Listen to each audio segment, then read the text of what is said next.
दिल्लीमधून भाजप राष्ट्रीय अध्यक्षांची निवड लांबणीवर पडली आहे। या क्षणाची सगळ्यात महत्त्वाची आणि मोठी बातमी आहे, भाजपच्या गोटातून राष्ट्रीय अध्यक्षांची निवड लांबणीवर पडली आहे।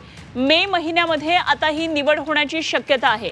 गुजरात, उत्तर प्रदेशमध्ये अध्यक्षांची निवड न झाल्यामुळे हा उशीर झालेला असल्याचं कळतंय। तर अध्यक्षपदासाठी भाजपकडून तरुण चेहऱ्याचा शोध सुरू असल्याची देखील माहिती कळते। उर्वशी खोना आमचे प्रतिनिधी दिल्लीमधून आपल्या थेट संपर्कात आहेत। आणखी सविस्तर माहिती जाणून घेऊया। उर्वशी, भाजप राष्ट्रीय अध्यक्षांची निवड लांबणीवर पडलेली आहे। मे महिन्यामध्ये आता निवड होण्याची शक्यता असल्याचं कळतंय, काय नेमके तपशील? अनुपमा, राष्ट्रीय अध्यक्षपदाची निवडणूक जानेवारी 2025 मध्ये अपेक्षित होती। मात्र आता सूत्रांच्या माहितीनुसार जे कळून येते की ही निवडणूक मे 2025 म्हणजे भाजपाला अध्यक्ष आता मे 2025 मध्येच मिळणार हेही समजतं आहे। आणि जे.पी. नड्डा तेव्हापर्यंत जे आहे ते राष्ट्रीय अध्यक्ष राहणार। मुख्य कारण जसं तुम्ही सांगितलं, उत्तर प्रदेश आणि गुजरात हे दोन राज्य आहेत, तिथे प्रदेश अध्यक्षांची निवड अजून झाली नाहीये। वरूनच हेही आहे की जे पार्टी आहे ती सक्षम आणि वेगळं नेतृत्व शोधण्यासाठी कुठे ना कुठे वेळ घेतीये आणि म्हणून ही पूर्ण निवड प्रक्रियेला वेळ लागत आहे। आणि वेगळ्या जे पॅरामीटर्स आहे, एक म्हणजे तरुण चेहरा शोधणं, बरोबरच खूप सगळे फेरबदलही अपेक्षित आहेत।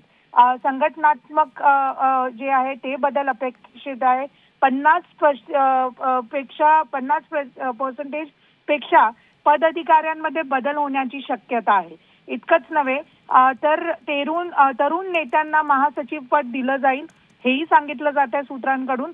राष्ट्रीय महासचिवांमध्येही बदल होणार। असे वेगवेगळे बदल झाल्यानंतर इनफॅक्ट केंद्र सरकारमध्येही काही संघटनेत जे आहेत काही नेते संघटनेत आणले जातील। असे वेगवेगळे चेंजेस होणार आहेत। इनफॅक्ट बिहार निवडणुकांपूर्वी आपल्याला हेही समजतंय संसदीय मंडळ आणि मंत्रिमंडळ यात संभाव्य फेरबदल होणार आहे। जसं सहकारी पक्ष आहे AIADMK, त्यांच्याही पार्टीला मंत्रिपद मिळू शकतं। सध्या 9 मंत्रिपद रिक्त आहेत।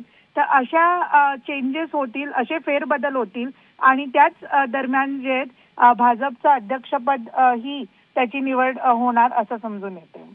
ठीक, धन्यवाद उर्वशी दिलेल्या या सगळ्या सविस्तर तपशिलांसाठी आणि जरूर या संदर्भातल्या अपडेट घडामोडी आपल्याकडून वेळोवेळी जाणून घेत राहू। तुर्तास धन्यवाद दिलेल्या या माहितीसाठी। उर्वशी खोना आमच्या प्रतिनिधी दिल्लीमधून आपल्या बरोबर होत्या। त्यामुळे भाजपच्या राष्ट्रीय अध्यक्षपदाची निवड आता लांबणीवर पडलेली आहे आणि मे मध्ये ही निवड होण्याची शक्यता वर्तवली जाते। त्यामुळे तोपर्यंत आणखी कोणाची नावं नेमकी चर्चेत येतात हे बघणं महत्त्वाचं ठरणार आहे।